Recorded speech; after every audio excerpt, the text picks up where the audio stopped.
Hello. I was just turning on some extra lights for YouTube. It comes up really dark on YouTube.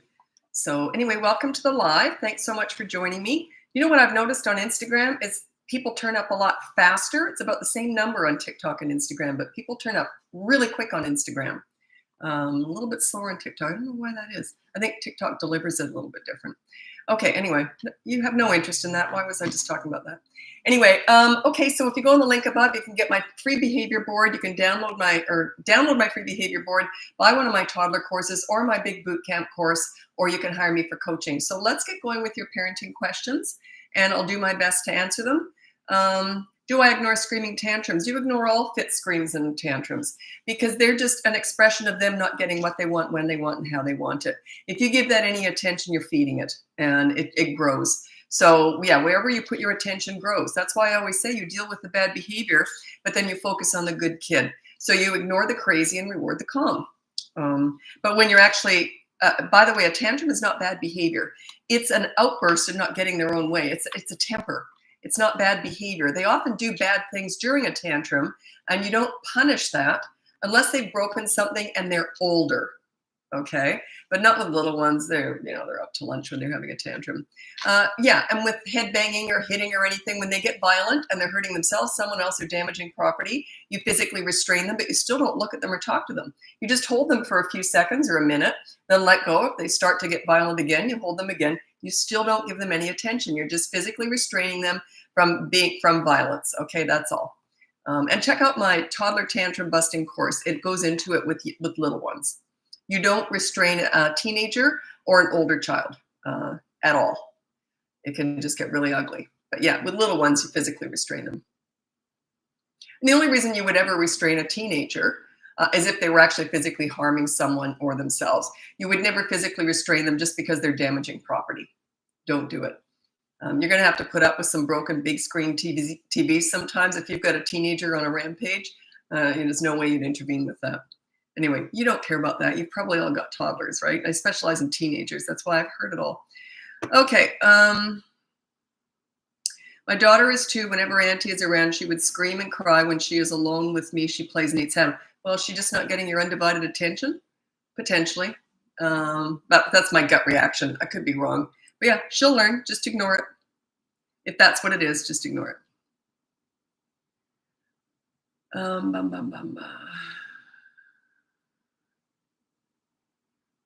Yeah. Well, you've done this yourself, and I'll tell you how to undo it. How do I start to change my child's expectations for a grocery store treat? I try to avoid the yogurt aisle, but she knows exactly where it is. Don't know how to break that expectation. Yeah, they don't understand inconsistency. So sometimes I get a treat, sometimes I don't. So what you do is you say, okay, from now on, you've got your goodie bag. Every time we go shopping, you sit in the cart or in the stroller and you get that goodie bag. It's just full of just stuff from home, cheap little toys. You rotate it so it's different every time. They only can play with that goodie bag or have what's in there when they're sitting down in a stroller or in a shopping cart. That is their shopping goodie bag, okay? I used to tell my kids, if you ask, you get nothing, because that's not a treat. That's me feeling a demand for something, for garbage, right? So I just don't do that. I never did that. That's why they never asked for anything. The odd time I'd get them a treat, but they understood that it was the odd time and it was all my instigation. It was very rare. But yeah, so you've trained your child that sometimes they get treats, sometimes they don't. When they're little, they don't understand that. So yeah, just use the goodie bag, and then when they get out of the pram or stroller, I raised my kids in Australia, or out of the shopping cart, then you take that goodie bag. They only get it during shopping. So, and is it going to be some fit scenes and tantrums? Yeah, you taught them to do that. So now it's going to be difficult to unteach them. Never be afraid of a fit scene or a tantrum. That's the process of them learning that they can't get what they want, when they want, and how they want it. And that's okay. Allow them to process that. Everyone's so afraid of their kids. Oh my God, how do I prevent a scene? Why would you want to? I often tell this. I worked with this one kid. He really thought he was going to get me with this because obviously he was in charge of his parents and he knew it. Anyway, he said to me, if you don't give me what I want, I'm going to have a fit. And I said to him, bring it on. And he never did. So they learn who's in charge, but I'm consistent. Right? I'm never afraid of a scene or a fit or a tantrum. No kid's going to threaten me with that. Are you kidding me? Yeah, he never did. He was good as gold with me after that. He was like, oh, she knows what she's doing. And by the way, children love that. Children are drawn to that. I was like the Pied Piper with kids. They love a leader. They're drawn to it because I know how to bring out the best in kids because I'm fun. I deal with bad behavior, but I focus on the good kid. That's what a leader does. Discipline is a tiny, tiny, tiny part of this. Tiny. I know people always ask me about the discipline. I teach leadership. Discipline is a tiny part of this. Tiny. Deal with bad behavior, get it over and done with, and then focus on the good kid. That pool story, I've told that a million times.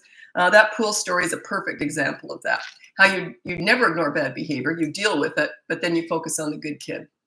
And that brings out good behavior. You're increasing their self-esteem. Your whole goal with kids is to make them feel good about themselves. When they do, and then they feel good about you because you're the cause of that. You're the cause of making them feel good. So when they're proud of themselves, you got to give them something to be proud of. If they're acting out all the time, there's no pride. They've got no self-esteem. They're in the toilet. Everything's in the toilet with them. It's a disaster. If you're always trying to please them, you never give them anything to be proud of. You just, here you go, just don't have a scene. But yeah, most parents are afraid of their kids. That's what I find. So you got a toddler who wanders around, won't come when he's called. Just get a harness, and then when he does walk away, you say, come here. And if he doesn't, you clip him in, you keep him on that leash for the rest of that outing. He has to earn his freedom. The next time you go out, you let him free. You say, come on, stay with me. If he walks away, clip him in. Is he going to have a fit, a scene, a tantrum? Yeah, that is him processing your leadership. Allow that to happen. If you're afraid of that, he's in charge, and he always will be. You don't want to hire me when he's 15 years old. Yeah, that's my specialty, teenagers. You don't want to hire me when he's 15. If you don't get a hold of this now, this leadership stuff now when they're little, it's doable. I mean, I love working with, it's my favorite age, parents of teenagers. It's my favorite age, teenagers. But it's harder. It's a lot harder. A lot harder. When they're little, it's quite easy.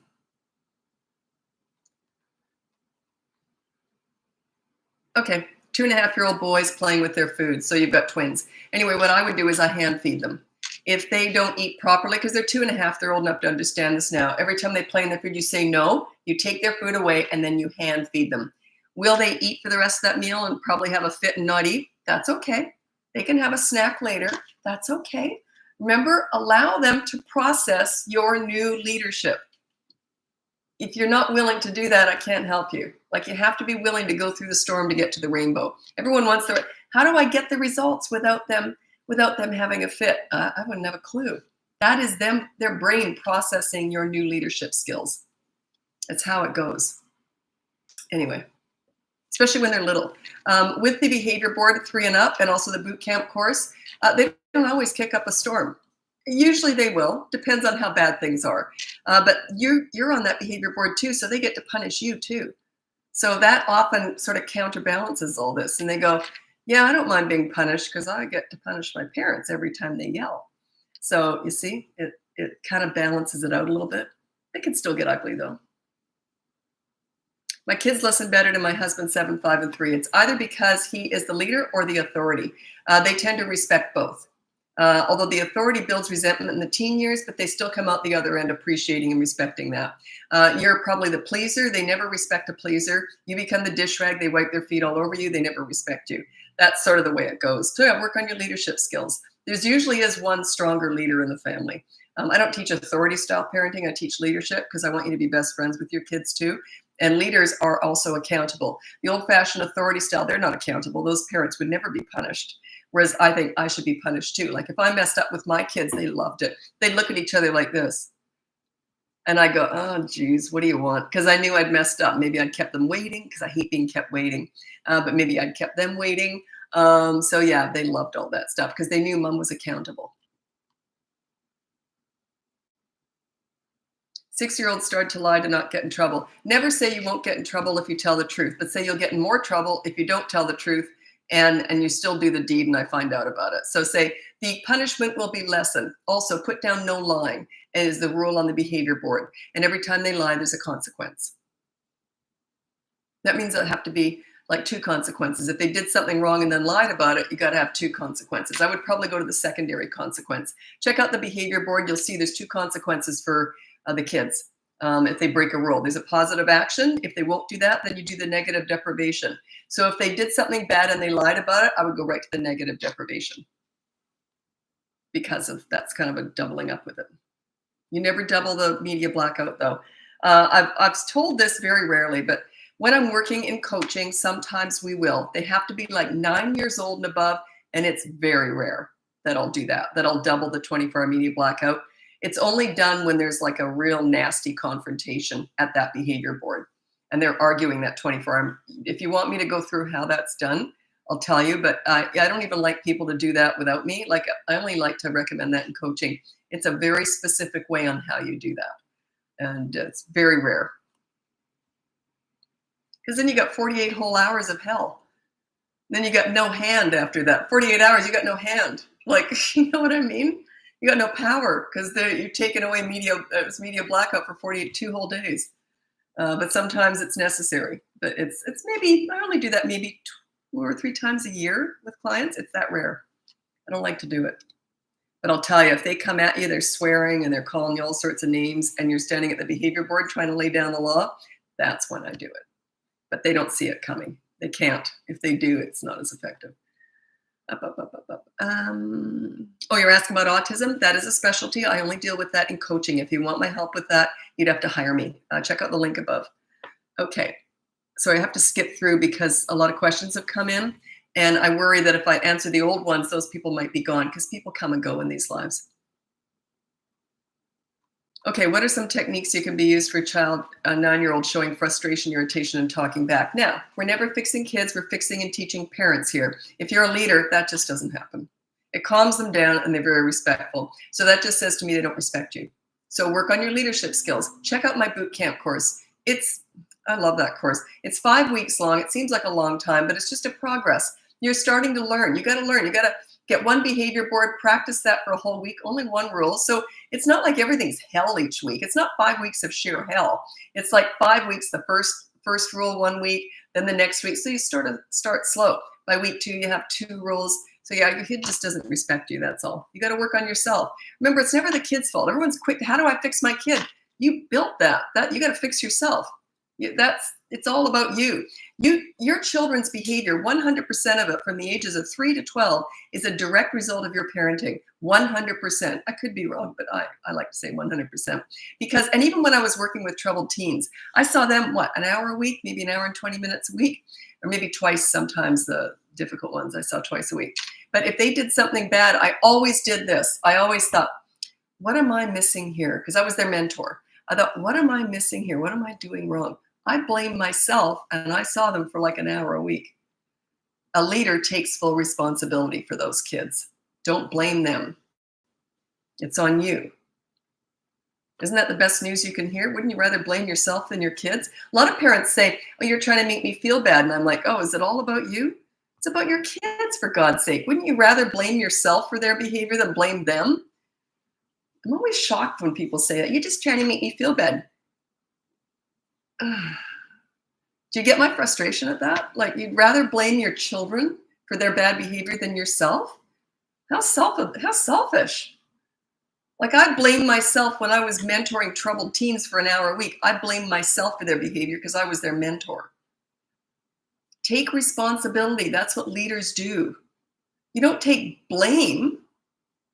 You take responsibility. There's a difference. I didn't beat myself up over it. I took responsibility. I worked on it. I thought, what am I missing here? What am I doing wrong? What am I doing wrong? Right? Doesn't that make sense? That's what a leader is. I find that really frustrating when someone accuses me of trying to make them feel bad. Talk about self-absorbed parenting. Should I have said that to myself?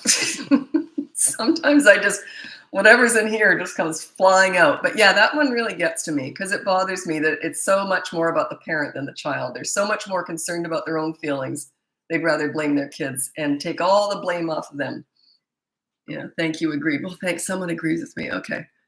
Sometimes I worry I'm too hard, but I have to say what you need to hear. I'm not here to be popular. I'm here to help you. I'm here to guide you into being a leader for your children. And you have so much more control than you think you do. You have so much more power over your children's behavior than you think you do. 3 to 12, their behavior is 100% a direct result of your parenting. 3 to 12 years old. That's why the boot camp is 3 to 12. It's all about leadership. That's the height of leadership. Before that, they're toddlers. They're just nuts anyway. And then teenagers, you're kind of passing the torch over. They're not trying to please you as much. They just don't want to disappoint you, but they're going to make a few more mistakes because they're testing the world out there, right? That's normal. Okay. It's exhausting. I get on these rampages. Okay. Newborn 9-year-old, how to make them feel included. Just some tips. Well, you're not talking to a newborn. You're talking to a 9-year-old. I had a 5-year-old and a newborn. And my son and I talked all the time. I never talked to my daughter. I mean, she was brand new. When my son was around, I wasn't talking to her. I was holding her, breastfeeding her, but I was talking to him the whole time. So that was our connection. He didn't want to breastfeed her or anything. It was a different relationship. I never skipped a beat with him because he was my little buddy. I was talking to him all the time. So yeah, when he was around, it was, I mean, she was very much part of it, and he would hold her and that too. He loved her, but you know, it was very much, that was our relationship. She never took over from that. And then as she grew, of course, he was close to her. So, you know, but yeah. If your 9-year-old doesn't feel included, 9 years old, usually they do. So I actually don't know what's going on there, because at 9, they're not usually resentful unless something's missing in your relationship with your 9-year-old. Unless you're not meeting their needs, there was something missing to begin with. That's what I'm suggesting. Because if they're so confident in how you feel, like my son knew the sun, you know, shone out of his butt. So he was never the least bit insecure about his sister coming along and taking any attention. She did take a lot of attention. She was, you know, new babies do. But he never showed one speck of jealousy because he knew how treasured he was. So I'm just questioning, are you meeting that 9-year-old's needs? Were you before? What was your relationship like before? Because it doesn't make sense unless it was a little bit fractured before. Nothing big necessarily, but you see what I'm getting at? I just isn't adding up for me. Okay. Not at 9 years old, they usually adjust really quickly. They're usually part of it. They love it. Okay. I'm exhausted. What can I do? 2.5-year-old boys. Are those the two that were still fighting it and playing with their food? Yeah, sorry, but you got 2 toddlers. It's just kind of a really physically demanding time. Okay, I'm going to read out my 5 top. Like, I don't have any great tips for you. It's just a very physically demanding time, especially when you got 2 the same age. I actually worked with triplets years ago. Okay, here's my top 5 tips for parenting toddlers. Number 1 is child-proof your home so you never have to say no. Number 2 is you set up a toy rotation system so they're never bored. That could help you. Number 3 is enter their world when you connect with them. So if you want to connect with your boys, you make sure you watch how they play, what they do, what they talk about, and you get into their world and play with them there. And you don't try and single them out and have one-on-one time. You play with them together, okay? And then number 4 is no mini therapy sessions when you're disciplining. It's all about consistent corrective actions. Toddlers are not about words. You know, these mini therapy sessions, use your words. All that garbage, bunch of crap, drives me insane. Anyway, that's all for the mother to make her feel good. It has nothing to do with the toddler. Under the age of 3, they're consistent corrective actions because they learn through repetition. You got to be right in the moment with them. Number 5 is stop trying to figure them out. Toddlers are not figure outable. I've never figured them out. Some of them go like this and smear poop on the wall. I can't make any sense out of that. Can you? You're asking me to make sense out of a toddler? No, it's impossible. So anyway, they're not figure outable. They're brand new, fresh human beings. Imagine if you've only been in the world for 2 years and the first year you were a potato laying on a mattress. Like, they're just forming. They have no context to the world. They're just forming. I always call them crazy, but it's just that they haven't developed sanity yet. That's all. They're just forming. Cute as a button, but they're all feet, no brains. So yeah, get your management skills in place. Those 5 top tips are my best tips for managing toddlers. And I do have 4 mini toddler courses. The big course, the 3 to 12-year-old, that doesn't start till 3, the boot camp one. Needed to hear that. Thank you. What about toddlers are nuts? Yeah, they just are. You know, when people hire me and they've got older kids and they also have a toddler, just so I can tell you this, I'll often say, anything you want to talk about with the toddler? And they go, nah, they're just crazy. So once they've already been through it, they understand, oh yeah, they're just nuts. So they rarely ever ask about the toddler. Any tips to prepare a 2.5-year-old for a new sibling? Nope, none. You can't do it. It would be like, how do you prepare for your husband bringing home a girlfriend? I'm not saying he will or he should, but it's like that. How would you prepare for that? She's going to take up a whole bunch of his time. She's going to be loud. She's going to be in my face. She's never going to leave. She's going to live with us. It's like that. Not quite the same, but you get my idea. I'm just trying to get you going. Ooh, I get it. Okay. Yeah, you can. It's just it's a transition period. They will eventually learn, but you supervise that newborn because I knew a toddler. He was the sweetest little boy, very calm, gentle little boy, and he went in his new sister. He didn't understand. He was only 2. And he picked her out of the bassinet. She was brand new, and he threw her on the floor. She was fine, but yeah, you wouldn't expect that. But he didn't understand concussions and hospital visits and soft spots. He just thought, I'm sick of this thing. And he threw it on the floor. The mother and I were horrified. Like, we just didn't think he would do that.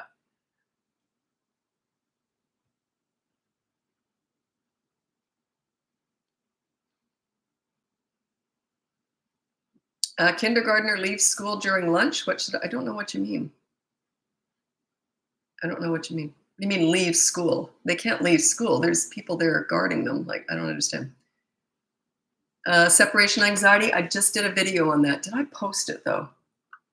Just let me see. I don't know if I posted it. I did it, but I don't know if I posted it yet. Where is it? Just let me find it. I think I posted it. Did I post it? Yeah, I just did a video on separation anxiety. Yeah, there it is. It would have come up a couple days ago. So check it out later on. It just goes into separation anxiety.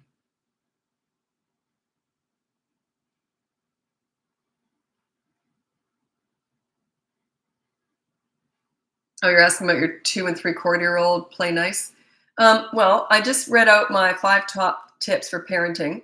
Part of that, the toy rotation system is a really good one because it teaches them that you know what you're doing. You're getting a few toys so that she is more interested in what she has to play with. If she has too much crap everywhere, she's going to chuck it all over the place. They don't tend to respect things or learn how to focus if they've got too much junk around. I'm not big on playrooms for that reason.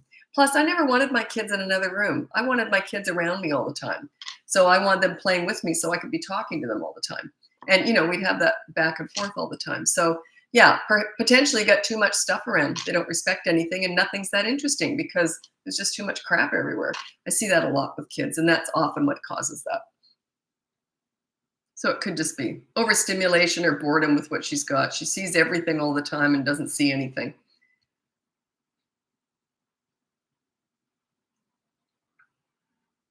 Okay, 3-year-old throwing huge fits. Yeah, you've taken parenting classes. Have you taken my boot camp course? I'm the only one I know that teaches the behavior board with with parents on it too. That's what makes it work. You got to be accountable because you're leading. Leaders lead. Leaders set an example of how things are done. Authorities tell kids what to do, but they don't do it themselves. Leaders are setting an example. So anyway, check it out if you're interested. At least check out the behavior board. That's completely free.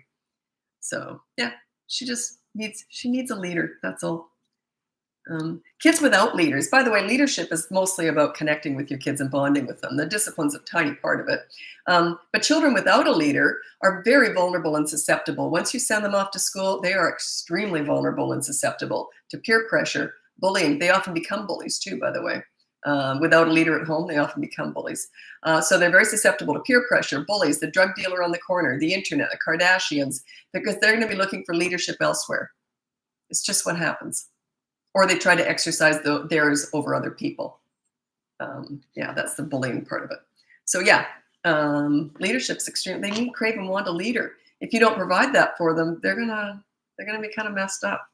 They're going to turn into self-entitled snowflakes with mental health issues down the road. I said that 30 years ago, and turns out that's a trend right now. How would you deal with a 4.5-year-old that just says no to everything you ask them to do? Well, I only say something once. If it's not done, there's a consequence. Okay, so you chose not to come to dinner when I asked, so there won't be any TV tonight. Do you understand? Okay, I'm coming now. Okay, great. Can I watch TV tonight? I already said no. Let the scene happen. Allow it to happen. Allow them to process that you're a leader, you're in charge, you know what you're doing. I would give them a warning though. They're 4 years old. I'd say, okay, in 5 minutes, we're going to be having dinner. So you give them a warning. Okay, about another 2, if you know they're a problem, right? And another 2 minutes, we're going to be having dinner. So 2 minutes after where you say, okay, come to the table, we're having dinner now. I would sit down and start eating without them. Anyway, I could go on and on about that, but yeah, it's about consequences. You're just empty threats, I'm assuming. Empty threats, right? right? Inconsistency. Sometimes you yell, other times you give in because it's easier. That's what most parents do. It doesn't do none of that. Is it possible for a child to refuse going to school after having a newborn sibling? They can try anything, yeah. But is it possible for a parent to allow that? Yeah, I guess so, but I wouldn't. To refuse going to school. So, in other words, they're in charge or are you in charge? They're refusing to go to school. Who's in charge here? Think about it. If my kids had said, I'm not going to school today, I don't want to, I would say, good one. They would be at school. Like, who's in charge?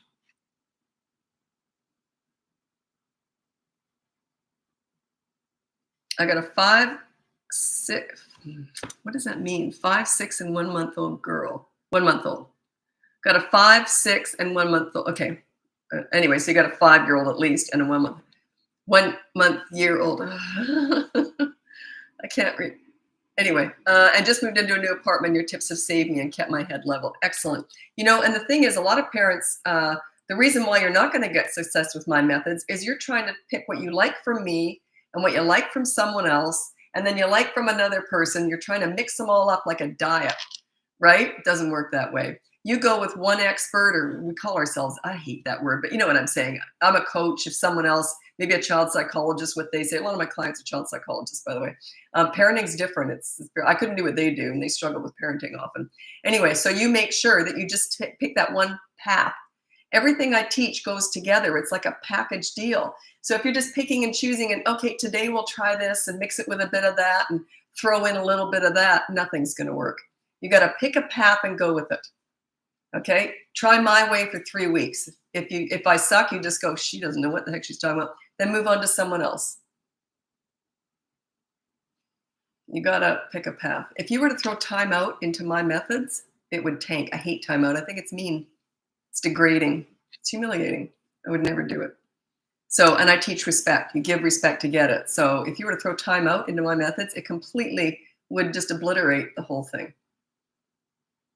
Okay, I'm exaggerating. I exaggerate a lot, but I'm trying to get my point across.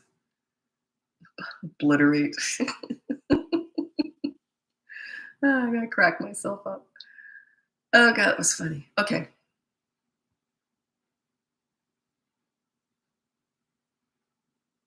Sorry, I'm just flipping ahead because a lot of people come and go. So if I answer an older, oh, geez, there's a lot there. If I answer an older question, that person might be gone. So anyway, that's what I'm doing here.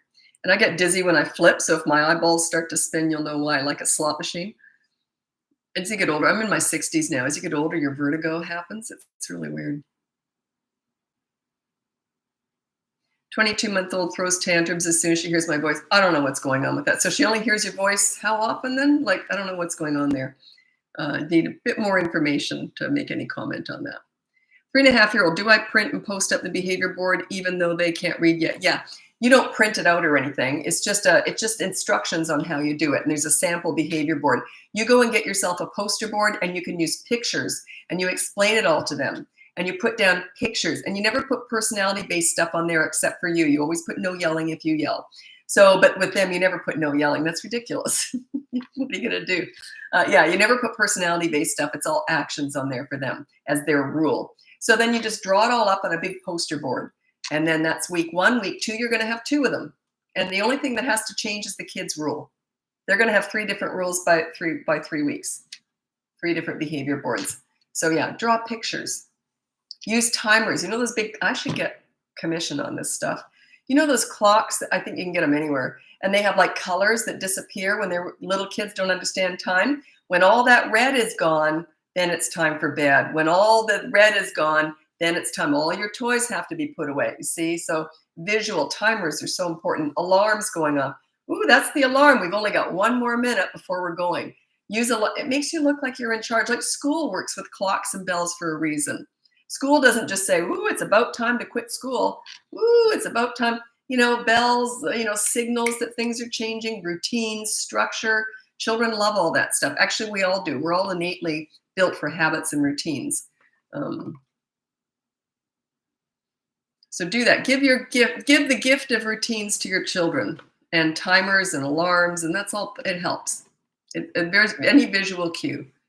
So yeah, it doesn't matter if they can read or not. They can understand one rule per week. Your rule is no hitting. You understand? So show a picture of a hand maybe hitting another hand. And then you can mention every morning when you get up, remember the rule. What is it? No hitting. That's right. That's all you have to really go over. So, by the way, if you've got a teenager, that's not called a behavior board. It's called the accountability chart. And it's a completely different can of worms with teenagers. So yeah, if you want to know anything about teenagers, you can ask me. They're my specialty. They're my favorite age. That's how I started my business. I did teen crisis work. Oh, I got to go over to TikTok now. Thanks for joining me. Check out the link above. It's got everything I've got to offer. If you want to join me for the next 30-minute live, it's over on TikTok. And YouTube, I'll be with you the whole time. Discard video. I don't need that anymore. I got to make sure I'm on the right TikTok. Oh, good, I am. Last time, it was last night. I was on the wrong. I have 2 different TikToks. One's my personal old lady one. It's not very interesting. This talks about fitness and hair, weird stuff. Okay, I'm on. I'm just waiting for people to turn up. Okay. Hello. I'm assuming you probably came over from, hi, I am. March 6th, I remembered that. I am's first child is due in March 6th. Okay, I'm just waiting for people to turn up. It's really weird on Instagram, on the lives. Everyone turns up right away within 10 seconds. And it's about the same number of people on Instagram as TikTok, but TikTok must send out the live announcement a lot slower because it takes them a lot longer to, yeah. Another one, I am no one's joined. I haven't seen Dot for a while. There's another person that used to turn up a lot, and it was Dot. So either I said something that offended them or their kids grew up. I don't know which. Okay, so if you go on the link above, I'll just get going. I haven't got very many people so far. I'll just putter on for another second or so. I'm also on Instagram, Facebook, and YouTube. So TikTok was first, kind of got that figured out. Instagram now I'm working on a lot, and well, kind of got that sort of sorted out. I'm not doing it. I have someone doing that for me because I don't know anything about that. And I do all my TikTok, but someone else does my Instagram, my Facebook, and my YouTube. And you know what they do? They take all the best stuff. So on TikTok, I throw it all out. So you're going to get more on TikTok, but it's going to be more curated in the other ones. I don't want anyone filtering out all my garbage stuff too, because I like all the stuff like. What I mean is I want to be able to put out videos that don't do well too, because I need to well round out my TikTok.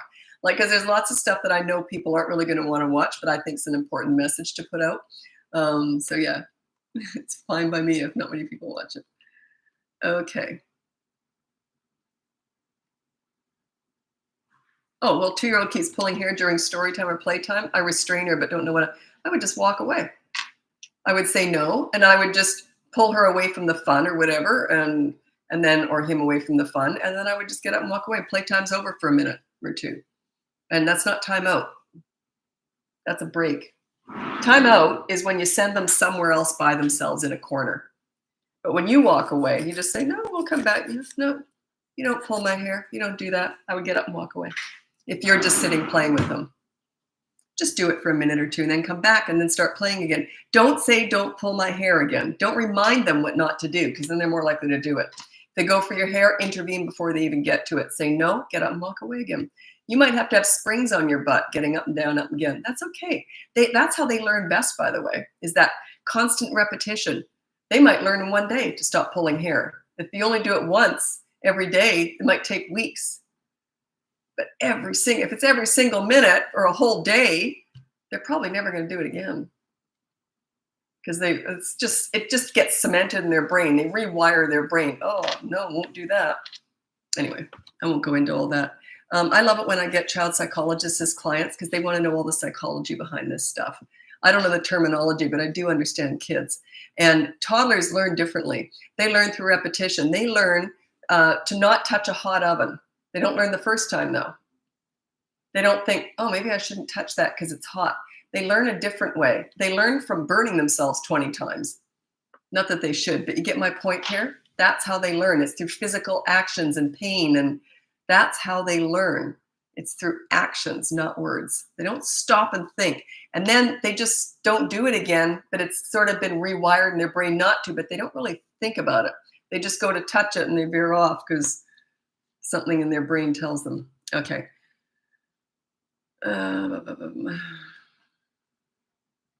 So you got an 18-month-old who hits. Actually, check out my toddlers who hit, bite, etc. course. That might be for you. It's just, you just remove the fun from him, remove him from the fun. Or if he's hitting with something, you take that away. It has to be consistent corrective actions right in that moment, every single time. If you only do it 49 times out of 50, they'll remember the one time you didn't. They just do. They remember what you do wrong. They never remember what you do right unless you keep doing it. My son, this is really funny. He was a teenager and he's the one who always calls me out on everything. He's 34 now. He's got a daughter due, and my very first grandchild in 2 weeks. So yeah, we'll see what he's like as a parent. But anyway, because every time, if his kids ever do anything he did that was annoying, boy, I'll be right in there saying, oh, I remember when you used to do that. I'll never tell my kids how to parent, but I will remind them of stuff. Anyway, what was I going to say? Oh yeah, he said to me, he was a teenager, he goes, and he brought out all the dumb things I've done as a mother, and we were laughing. And I was saying, remember the time you did this and you did that? And I said, oh, geez, I can't believe it. I forgot I did that. And then I said to him, what about all the great stuff I did? And he went, what? They remember your mistakes. It's hilarious. But then that's what you laugh over. Do you remember all the Christmases that went perfectly? Or do you remember the Christmas that grandma dropped the turkey on the floor? You know, it's those things that we tend to remember, those exceptions. They're funny, right?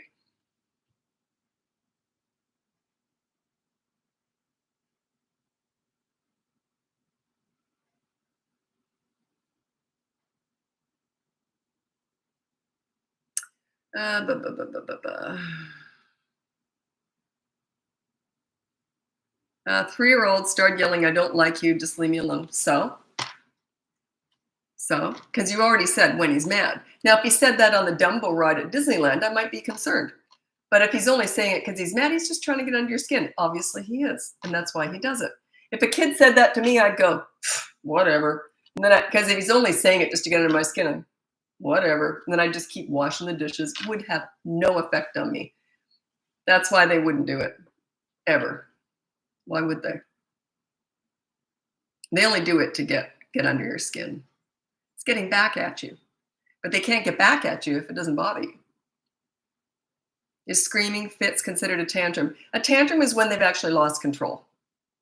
You can tell the difference between a tantrum and a screaming fit. They're usually the same thing. Although sometimes they will just scream. No, they're not necessarily the same thing. No. A tantrum is ongoing. It doesn't stop and start usually. And okay. You got to put an age down. You said she just doesn't listen. I don't look at all the other comments and accumulate them all and put them together. So if it's, I just look at standalone comments. You said she just doesn't listen. Is she 16, 16 months? I don't know. I need to know an age. He does get under my skin. Yeah, he knows it too. He knows it. Imagine if this is what you did. If he says, I hate you, and you went like this, whatever, and then just kept doing the dishes, wouldn't he kind of go like this? He might start clawing at you and saying it more and more because it worked in the past. They don't do that unless it's worked in the past. I remember I was working with this one mom and I told her about this. I said, watch for because her kids were older too. And I said, what this kid, I don't know, it was 9 or 10, said, I hate you, the worst mom in the world. And she'd always cry and say, well, I love you and you hurt my feelings and this doormat stuff. And I said, don't ever do that. Anyway, so I said, just turn to him and say, whatever. And I said, what he's going to do is go like this. And she said, I wish I had a video camera. It's exactly what happened. And he never did it again. It just threw him right off. He didn't even know what to do. It was funny.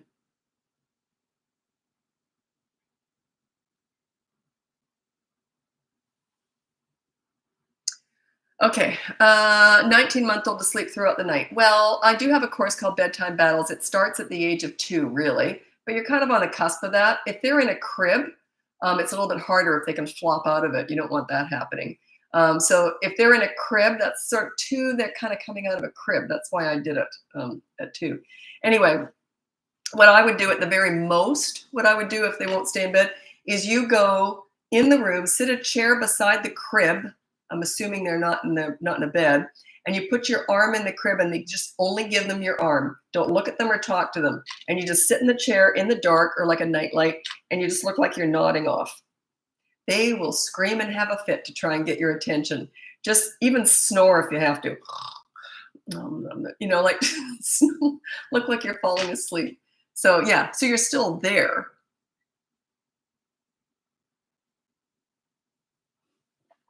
But if they're in a bed, it gets a little bit. There's just that transition period. It's a little bit gray.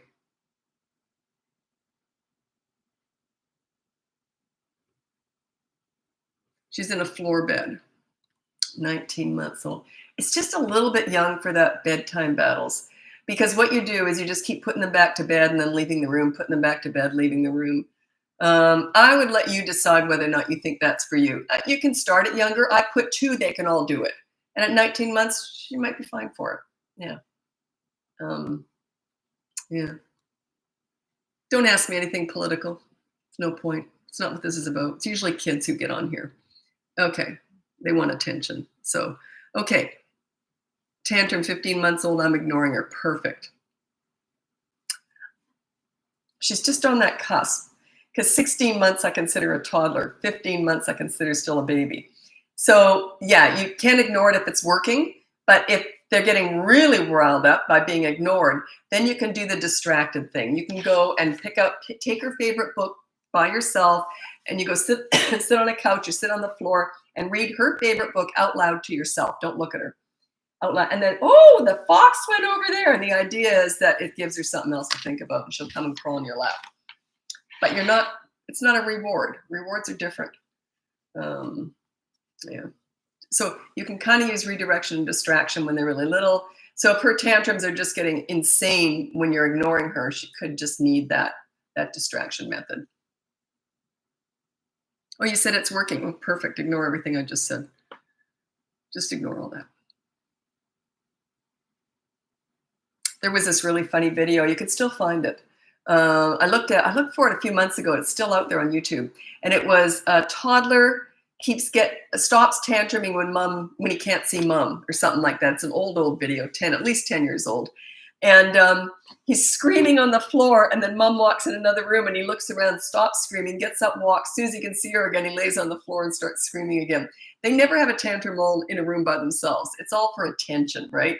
So if you give that tantrum attention, you are literally feeding it. Watch it grow. Just watch it grow. When you get good at ignoring it, it will diminish in duration, intensity, and frequency. But it's not going to happen overnight. They're probably going to kick up even more of a storm the first time you ignore it, because they remember the old you who used to go, "Are you okay? Do you want that?" You know what I mean? Like, they're going to remember the dish rag you who was trying to stop the tantrum, whatever you want. I'm not saying you sound like that. I'm just exaggerating, as always, trying to get my point across. Okay.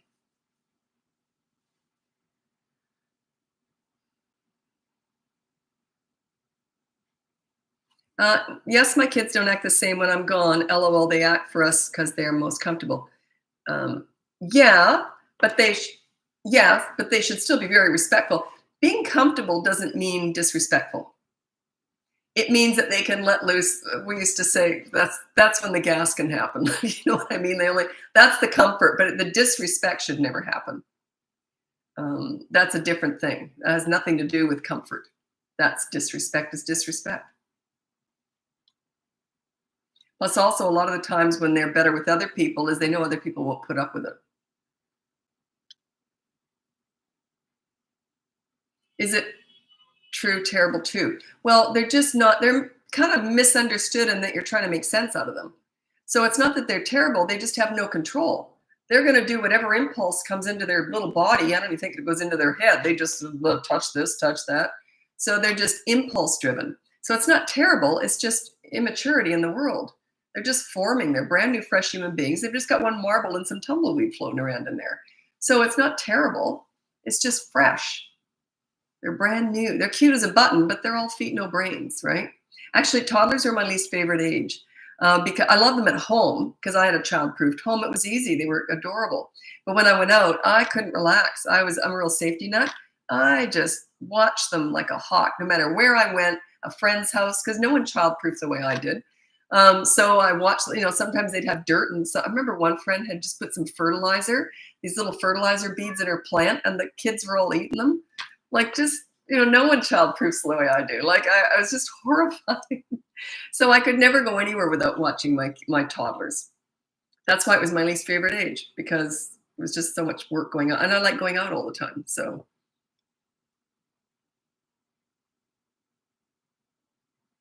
how to take away a pacifier. Well, there's no great way, but I'll tell you what I did with my son, and it worked. I couldn't believe it. And I think a lot of it was just luck, I guess. Although if their dad had done it, I think they would have fought harder. He was more the pleaser. They pushed him more. Anyway, we had just got back from Canada. We lived in Australia, visited my family in Canada. My son was 18 months old. He was addicted to his pacifier. 24/7, that thing was in his mouth. And he always had to have a bib on because he was drilled. It's disgusting. Anyway, I didn't want to take it away from him because I knew we had that big overhaul flight to do. There's no way I was going to take a dummy away from him in the air, like, the ears popping and that. So anyways, the day after we got home, horrible jet lag. Anyway, and I thought, well, I'm going to do it. And so I took all pacifiers. I put them in a little baggie. I picked him up, gave him the bag of pacifiers, and I said, you're a big boy now. No more dummies for you. You're a big boy. And I had him throw them in the outside big wheelie bin. And then I closed the lid and we went bye-bye. And I just thought, what have I just done? I had horrible jet lag. And he had tantrums, by the way. My daughter never did, but he did. They're either born to have them or they're not. And I thought, I'm in for hell. And he never asked for one once. I couldn't believe it. But every so often he'd go like this. And then he'd look over at me and I'd go, oh, I'd look away. There's no way I was going to get eye contact. And then he never asked for one once. I couldn't believe it. But he knew when I said something, it was going to happen. Doesn't mean he wouldn't tantrum normally, though. So I don't know why he didn't have a tantrum. But yeah, you got to do it. Take off a Band-Aid. Get it done. Because they don't understand. Why can I have it sometimes and not other times? It's like potty training. When I potty trained, it was like over a weekend. And there was no pull-ups, no night diapers, nothing. Not before, during, or after. They were all gone. All they had was underpants after that. And yeah, just get it done. So they knew when mom said something was happening, it happened. And that's part of leadership. It starts when they're little. So anyway, yeah, good luck with that, though. I think a lot of that was luck. Or maybe not. I don't know. Like I said, if their dad had died, see, now he knew that his dad was more likely, if he started to have a tantrum, his dad would be more likely to go feet up in the wheelie bin and fish the dummies out. He knew I would never do that in a million years. So he already kind of had me more figured out. So, it's part of leadership. You can start all this stuff when they're really little. My almost 3-year-old loves to bait me primarily with words. Please help you. I don't know what you mean. If he's able to bait you, just don't allow it. What do you want my help with? It's like saying, I've given you all the diet advice I can give you. It's like, let's say I'm Weight Watchers. And then you want me to go home and hold your hand so you don't eat it? Like, that's up to you. You have to have that self-control to not be baited. I can just tell you, don't allow them to manipulate you. If you allow it, that's on you. You've got to have the self-control. That's part of this leadership stuff. You've got to learn how to do this. That is part of it. I can't make it easy. That's like wanting to avoid tantrums. How do I want all the good behavior, but not the scenes and the fits and the tantrums. That's part of the process. Your self-control is part of this process. I can't help you have self-control. You have to do the discipline. You have to do the work. You have to earn this respect. I can't help you earn that. Sure, that's a great diet, but are you going to help me to not eat all that stuff I want? That's on you. I can only teach you what to do. It's up to you to do it. So it's hard, though. There is no easy way around that. People always say, how do I calm down? I don't know. That's up to you. That's your responsibility. I teach you what to do, but then it's up to you to do it.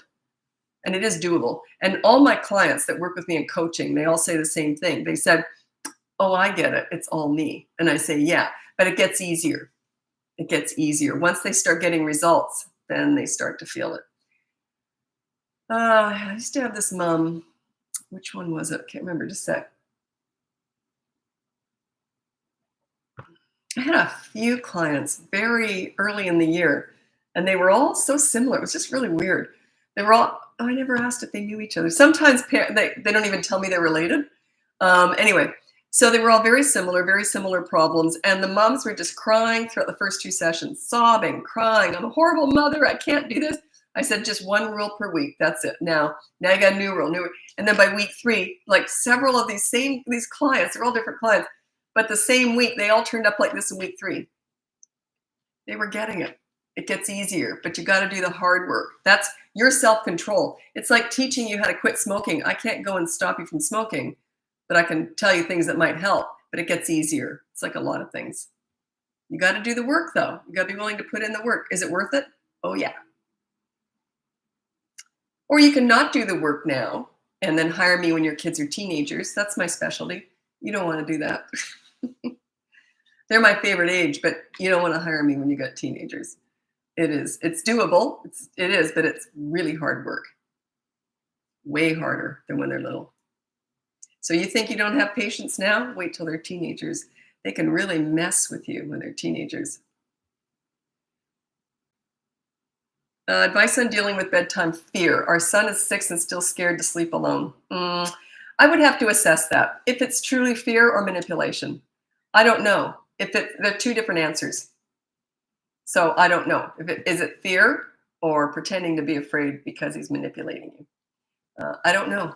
If you want my help, you'd have to hire me. You can check out the Bedtime Battles course if that's just manipulation. It kind of goes into the fear too a little bit, but it's not focused on that. But yeah.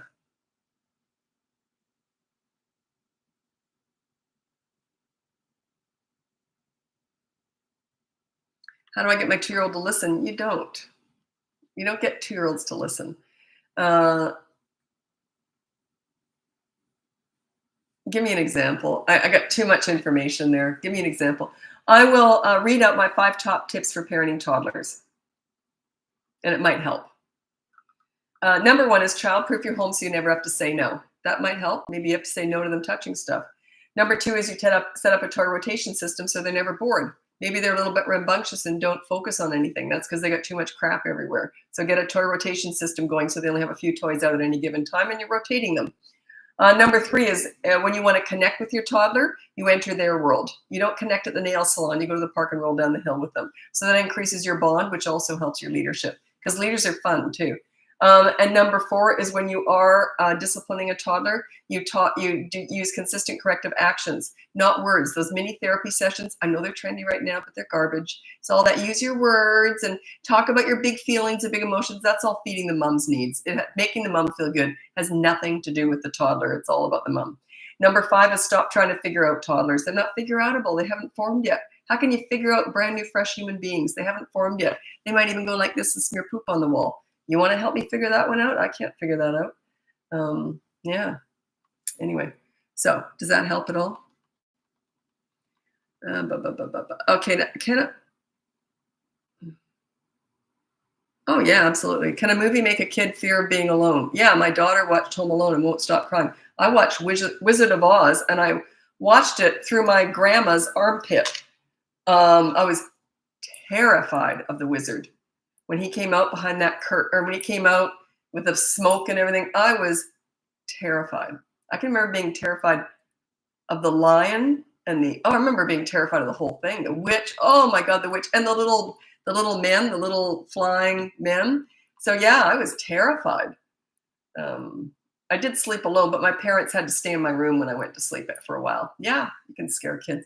So it's part of growing up though. Like, you can't protect your kids from everything. Like the Wizard of Oz, that was like I was probably 5 when I saw it. So yeah, it scared the bejeebs out of me. What to do with a 16-year-old with lots of attitude? Gotta hire me because I don't know what the attitude's all about. And I don't know what you're talking about. Are you being fair and reasonable?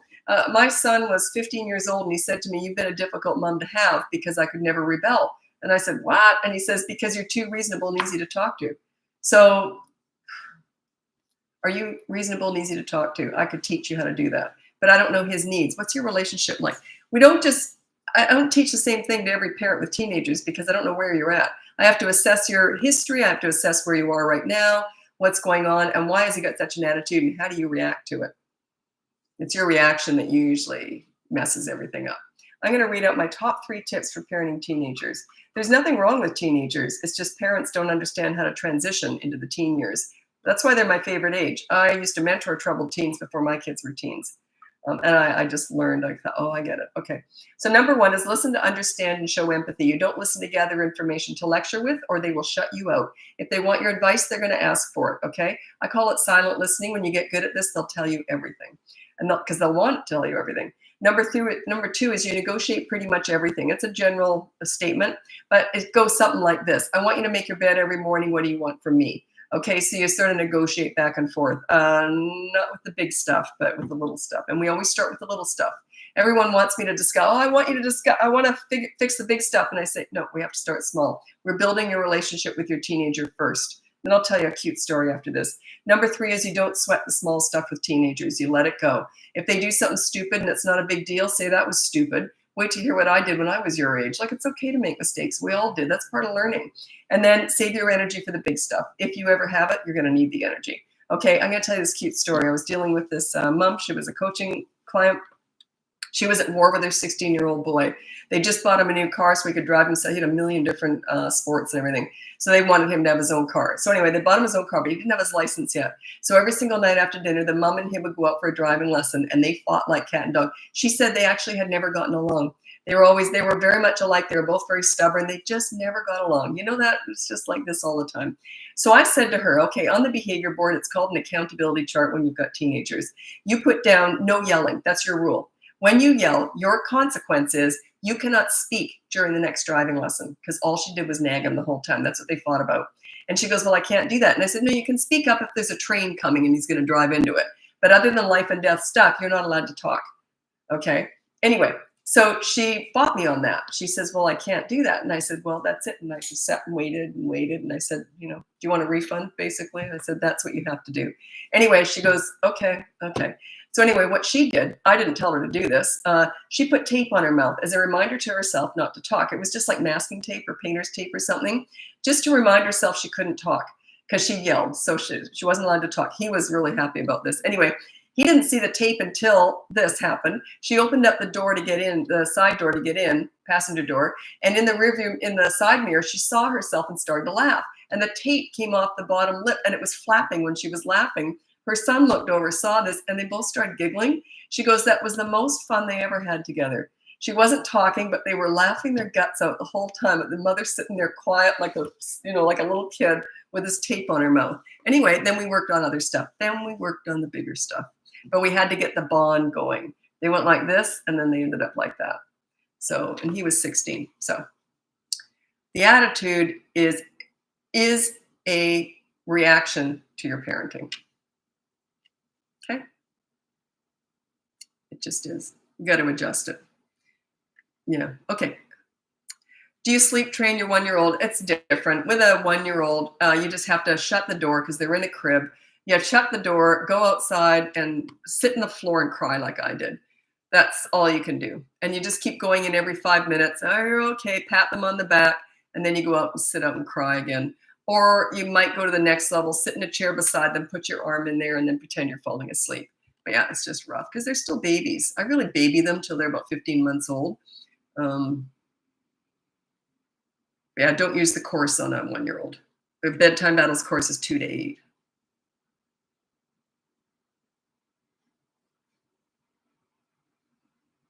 I'm just going to mention some of the. I did a really good video. Talking about myself here. What was it?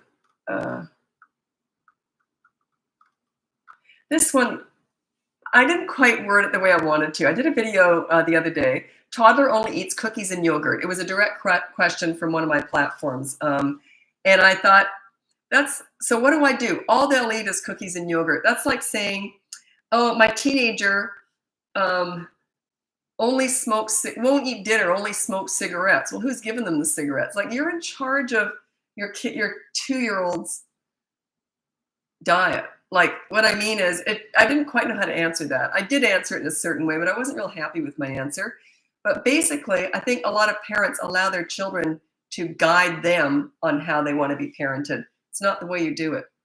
you parent like a leader. You bring out the best in them, but you still have to be in charge of their diet, their clothing, like they get dressed when they go out. If they're not in charge of you have to be in charge of bedtime. You have to be in charge of, they get up and go to school. You still have to be in charge of all this stuff because they desperately need a leader. Without one, they really do tend to feel lost. Anyway, I got to get going. It's been a half hour now because I do my Instagram for a half hour, then I do TikTok for a half hour. Anyway, check out my link above. It's got my free behavior board, my mini toddler courses, my big boot camp course, 3 to 12 years old. By the way, that's very daunting for some people. Some people have said, that's 5 weeks of hell. No, it isn't. It's only one rule for the first 3 weeks, 3 different rules. You're only focusing on those things. The rest of the time, it's about bonding with your kids. Most of leadership is about bonding with your kids, how to connect with them. Your consequences is how you're doing it. You look at that, look at the behavior board. It sort of explains that. The behavior board is just the start, and that's free. Just check that out first. Anyway, and then coaching. If you want the next level up and you're struggling with stuff that's just a little bit out of the norm, that would be coaching. Or if it's red zone or next level kind of stuff, that would be one-on-one coaching with me. Anyway, thanks so much for joining me, and we'll be chatting again soon. Take care. Bye now.